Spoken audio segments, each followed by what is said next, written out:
Assalamualaikum warahmatullahi wabarakatuh. Alhamdulillahirrabbilalamin. Wassalatu wassalamu ala rasulillah. Wassalamu ala anbiya'i wattabi'in ila yaumiddin.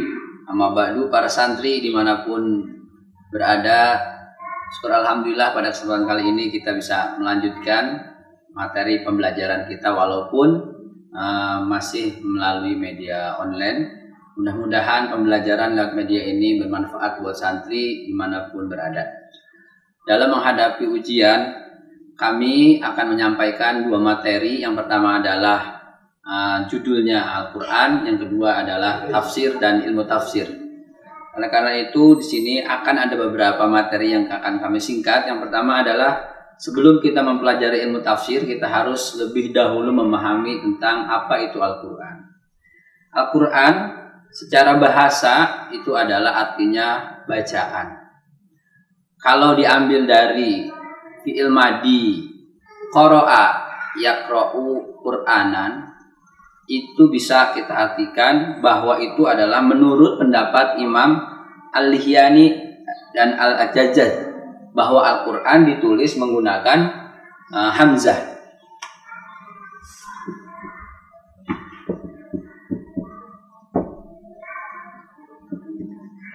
Ini menurut Imam Al-Lihyani dan Al-Ajajjaj. Sedangkan menurut Imam Syafi'i, Imam Al-Faraq tidak menggunakan hamzah. Jadi harus ingat, ini menurut Al-Lihyani.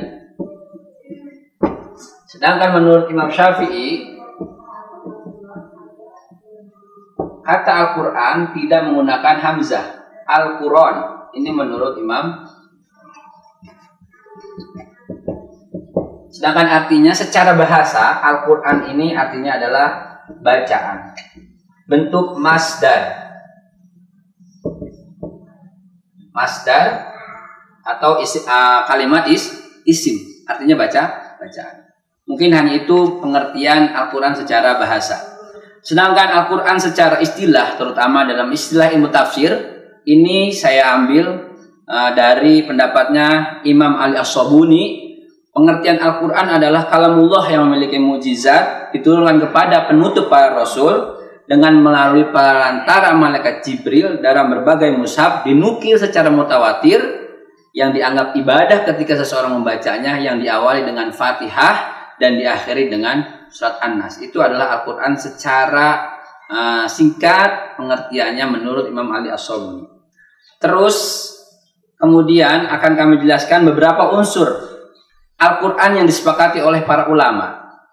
Jadi Al-Quran ini harus kita pahami, ada beberapa unsur yang harus kita perhatikan. Yang pertama adalah Al-Quran sebagai wahyu Allah yang diturunkan malaikat Jibril. Ingat, Al-Quran diturunkan melalui malaikat Jibril. Jadi Al-Quran tidak bisa diturunkan melalui selain daripada malaikat Jibril. Yang kedua adalah Al-Quran sebagai kalamullah, bukan puisi yang dibentuk oleh Nabi Muhammad. Bukan syair-syair yang dibentuk dan disusun oleh Nabi Muhammad SAW. Yang ketiga, Al-Quran diturunkan kepada Nabi Muhammad. Walaupun ya Allah Subhanahu Wa Taala menurunkan beberapa kitab sebelum Nabi Muhammad, ya seperti Injil, Zabur dan Taurat, tetapi Al-Quran ini diturunkan kepada Nabi Muhammad. Dan yang terakhir adalah Al-Quran diturunkan dengan menggunakan bahasa Arab. Karena memang ketepatan Allah takdirkan Nabi Muhammad SAW berada di negeri Arab. Oleh karena itu Al-Quran diturunkan menggunakan bahasa Arab. Itu adalah unsur-unsur Al-Quran. Ada 4. Harus kita ingat. Yang selanjutnya adalah garis-garis besar isi daripada Al-Quran. Al-Quran yang jumlahnya secara global adalah jumlahnya 30 juz, 114 surat, atau kita sering kenal 6.660 ayat, ataupun ada beberapa pendapat yang lain mengatakan. Tetapi dalam pembelajaran ini akan kami jelaskan bahwa ada isi garis besar daripada Al-Quran, yaitu ada 5. Yang pertama adalah akidah, yang kedua adalah ibadah, yang ketiga adalah akhlak, yang keempat adalah hukum, yang kelima adalah qisas. Akidah menjadi unsur paling penting di dalam Al-Quran. Bahkan kalau kita ingin mempelajari lebih dalam daripada akidah, kita harus menguasai itu ilmu usuluddin, ilmu tauhid, dan ilmu kalam. Yang kedua adalah ibadah. Di dalam Al-Quran sekitar 140 ayat menjelaskan tentang isi daripada ibadah. Ibadah itu sendiri artinya adalah penghambaan kita sebagai hamba kepada Allah Subhanahu wa taala. Kita sebagai yang diciptakan dan kita harus beribadah kepada Allah Subhanahu wa taala. Bagaimana tata cara kita beribadah kepada Sang Pencipta itu diatur di dalam Al-Qur'an yang kurang lebih hampir 140 ayat dijelaskan. Yang selanjutnya adalah ayat-ayat tentang hukum. Hukum adalah ayat yang paling banyak dibahas dalam Al-Qur'an. Bahkan di dalam surat Al-Baqarah dijelaskan ada satu surat yang paling panjang, yaitu satu ayat yang paling panjang itu ayat 282 itu menjelaskan tentang etika seseorang ketika memiliki hutang. Berarti Islam mengajarkan kepada kita bagaimana hubungan kita kepada manusia. Itu lebih panjang yang disebut dengan muamalah. Dan juga kita harus perhatikan di dalam Al-Quran ada lafaz al-adl. Kita harus bersifat adil. Itu diulang-ulang sampai 29 kali. Al-qistu sampai 27 kali. Al-zulmu 299 kali. Yang terakhir, isi daripada garis besar Al-Quran itu adalah kisah. Kita juga harus mempelajari kisah-kisah daripada umat-umat dan nabi-nabi sebelumnya agar menjadi pelajaran buat kita. Itulah garis-garis besar daripada isi Al-Quran. Yang selanjutnya adalah yang harus kita pahami juga hari pertama dan hari terakhir tentang diturunkannya Al-Quran.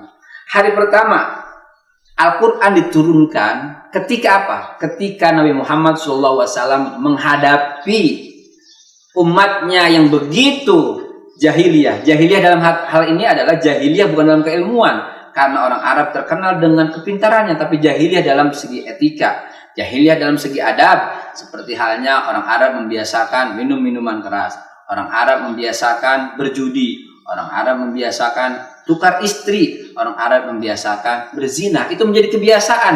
Nabi Muhammad pada waktu itu galau, jenuh melihat keadaan umatnya. Akhirnya beliau khalwat, uzlah, ya, atau menyepi kemana? Ke Gua Hira. Selama berapa? 40 hari.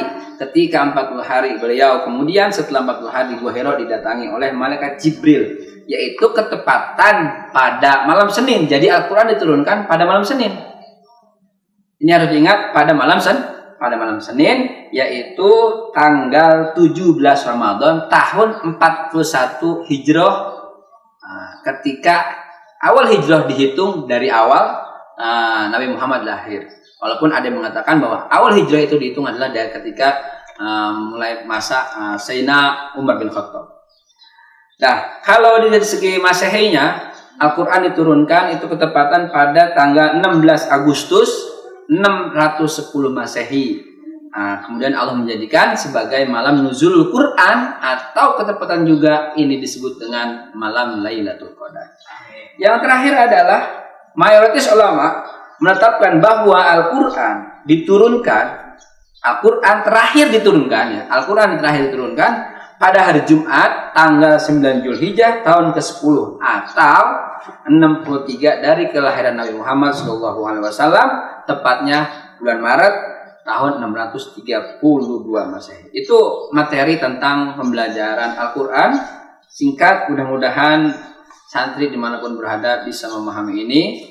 Dan kemudian materi yang kedua yang akan kami sampaikan adalah materi pokok daripada pelajaran kita, yaitu ilmu tafsir. Tetapi sebelum kita memasuki ilmu tafsir, kita harus paham dulu antara tafsir dengan ilmu tafsir itu berbeda. Kita harus pahami apa itu tafsir. Ternyata tafsir itu diambil dari kata fi'il madi fasara, kemudian dimasukkan kepada bina mudhoaf fassara. Ya, ini fi'il madi yang biasa, fassara, sulasi majid, kemudian menjadi rubai majid biziyadati tad'if, yaitu fassara. Kalau kita tafsir fassara yafsiru fasron. Tapi kalau fassara yufassiru tafsiron. Ya. Apa artinya? Secara gampang bahwa Al-Qur'an tafsir itu artinya adalah menjelaskan. Boleh teman-teman nanti bisa menjawab apa asal kata tafsir. Bisa asalnya adalah fasron, bisa asalnya fassara. Boleh dua-duanya. Nah, yang penting ini paham arti dari tafsir itu adalah menjelaskan sesuatu yang masih abstrak, sesuatu yang masih belum jelas itu dijelaskan. Itu arti daripada tafsir. Sedangkan Abu Hayyan di dalam keterangannya menjelaskan bahwa tafsir adalah ilmu yang membahas tentang tata cara mengungkapkan lafaz-lafaz di dalam Al-Quran. Baik petunjuk hukum-hukum, baik itu lafaz secara tunggal ataupun murokab, tarkib. Ya, baik itu secara tunggal ataupun susunan-susunan daripada perlafaz itu. Bahkan mengungkapkan kandungan yang termuat daripada susunan-susunan kalimat per kalimat di dalam Al-Quran. Sekarang kita memasuki apa itu pengertian ilmu tafsir. Jadi kita sudah paham dari tafsir itu, dan tafsir itu artinya adalah menjelaskan sesuatu yang masih abstrak. Sedangkan menurut Abu Hayyan, tafsir itu adalah menjelaskan sesuatu yang masih abstrak, baik itu berupa kalimat-kalimat ataupun kandungan-kandungan ayat. Kemudian lanjut aja pengertian daripada ilmu tafsir. Ilmu tafsir adalah ilmu yang menerangkan tentang asbabun nuzul, menjelaskan tentang nasikh mansuh, menjelaskan tentang nuzul Qur'annya, menjelaskan tentang bagaimana Al-Quran ini ayat-ayatnya bisa menjadi hukum atau menjadi kesimpulan daripada hukum untuk menjadi pegangan umat Islam. Al-Quran sebagai sumber utama, sebagai pedoman dan pegangan bagi setiap muslim mengetahui dan memahami secara tepat dan benar untuk melakukan dan melaksanakan ajaran Islam yang dikehendaki oleh Allah Subhanahu wa taala. Banyak ayat-ayat Al-Quran yang sulit dipahami maksud dan maknanya yang sebenarnya, kecuali mulai tafsir. Meskipun demikian kita harus mempelajari tafsir-tafsir sebelumnya. Kitab tafsir ini banyak, oleh karena itu kita harus paham ada tafsir bil ra'yi, ada tafsir bil maksud. Jadi tafsir bagi dua.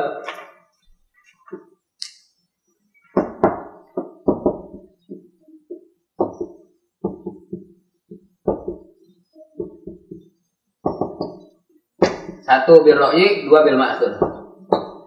Kita harus pahami tafsir bil ra'yi itu artinya tafsir yang menggunakan rasio. Bil ra'yi ini ada rasio, ijtihad seseorang. Kalau bil maksud adalah tafsir yang menggunakan riwayat-riwayat.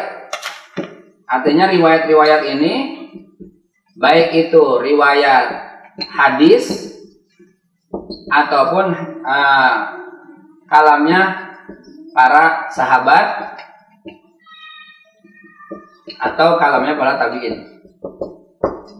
Ini tafsir bil maksud. Kalau tafsir bil ra'yi ini tafsir yang menggunakan akal. Tetapi para ulama di dalam kitab Al-Itqan fi Ulumul Quran, Imam Suyuti menjelaskan, hati-hati ketika seseorang memahami tafsir atau menafsiri Quran harus memiliki 14 fan ilmu agar Al-Quran tidak sembarangan ditafsiri. Yang pertama adalah ilmu bahasa Arab, yang kedua adalah ilmu nahwu, ilmu sorof, ilmu balaghah, ilmu istiqaq, ilmu qiraat, ilmu tauhid, ilmu fikih, ilmu ushul fikih, asbabun nuzul, nasikh mansuh, munasabat, ilmu hadis tentang tafsir, dan ilmu mauhibah. Ini harus kita perhatikan.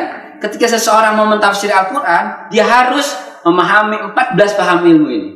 Bahkan bil ra'yi pun, tafsir menggunakan rasio pun, orang ini harus paham ilmu ini. Jangan boleh sembarangan.